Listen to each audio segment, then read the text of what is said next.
How to transfer photos from Android to Windows PC.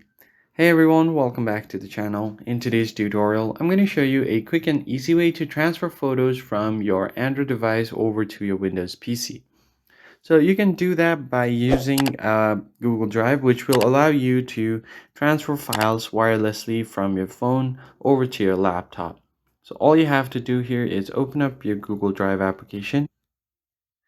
Now, once you have done that, all you need to do here is go ahead and upload a photo. So you can do that by creating a file or folder first. So tap on the plus icon at the bottom right and then click on folder. It will create a new folder on your drive. So I'll do something like hello for now and then tap on create. So this is just a random name for the folder. Then I can just open up this and then tap on the plus icon again, then tap on upload. From here you can easily upload anything you want, so I'll just upload these two photos from here and then tap on select.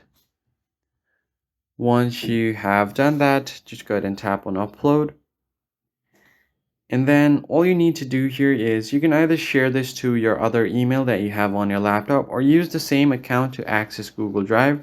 And then you can tap on the three dots on the laptop and then tap on download to easily access these files and photos. I hope this tutorial was helpful. Hit the like button below and subscribe, and I'll catch you guys in the next one.